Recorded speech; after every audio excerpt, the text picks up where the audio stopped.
Halo teman-teman semua, selamat datang di channel Study with Nuri. Di sini kita akan belajar bersama terkait materi kuliah, tips belajar, dan masih banyak lagi. Apabila video ini bermanfaat bagi kalian, kalian bisa support channel ini dengan share kepada teman kalian agar kita bisa belajar bersama-sama. Di video kali ini, kita akan belajar mengenai pengantar komunikasi bisnis dan teknis.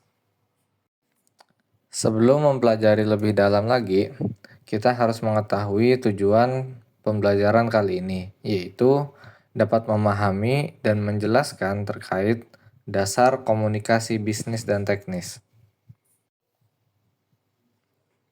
Apa itu komunikasi?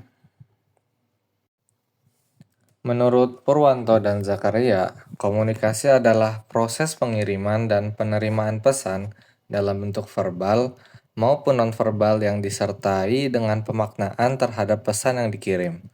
Maksud dari verbal dan nonverbal ini yaitu verbal itu pesan yang dikirimkan berupa kata-kata, sedangkan nonverbal itu sebaliknya yaitu tidak berupa kata-kata. Untuk lebih detailnya, kita akan mempelajari terkait verbal dan nonverbal ini di materi selanjutnya.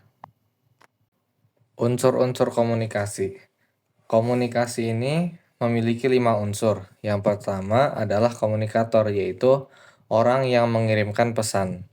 Kemudian yang kedua adalah komunikan, yaitu adalah orang yang menerima pesan tersebut.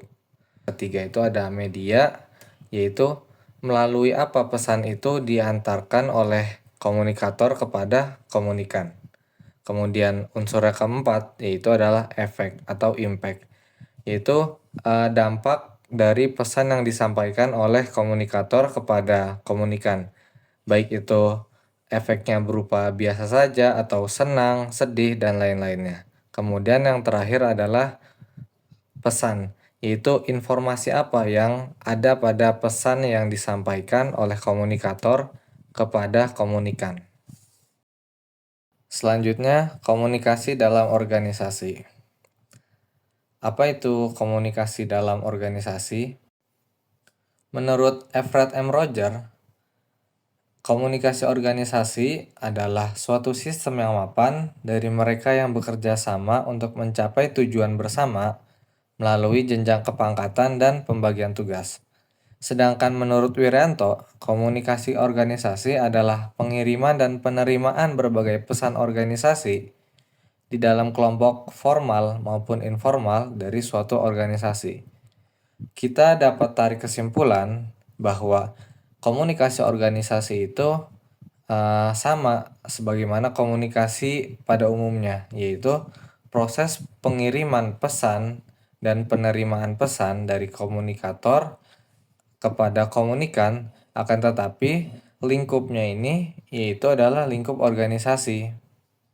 Secara umum, komunikasi ini mempunyai 2 fungsi penting dalam organisasi, yaitu yang pertama adalah saling bertukar informasi, yang mana dengan komunikasi organisasi ini kita dapat saling bertukar informasi baik itu secara pribadi maupun secara organisasi.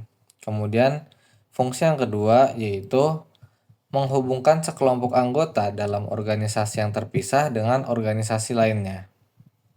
Untuk kegiatan-kegiatan organisasi yang berkaitan dengan pertukaran informasi yaitu ada banyak, seperti pelayanan pelanggan, kemudian merekrut dan mengembangkan staf, kemudian negosiasi dengan pemasok, dan masih banyak lagi kegiatan yang berkaitan dengan pertukaran informasi. Kemudian, komunikasi organisasi ini juga memiliki bentuk, yaitu terdapat 4 bentuk, yaitu yang pertama itu berdasarkan ruang lingkupnya.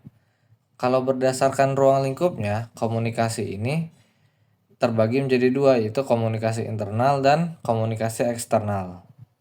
Sedangkan kalau berdasarkan pola salurannya, komunikasinya terbagi menjadi 2, yaitu komunikasi formal dan kedua komunikasi informal. Berdasarkan kelangsungannya, komunikasi terbagi menjadi 2 juga, yaitu komunikasi langsung dan komunikasi tidak langsung.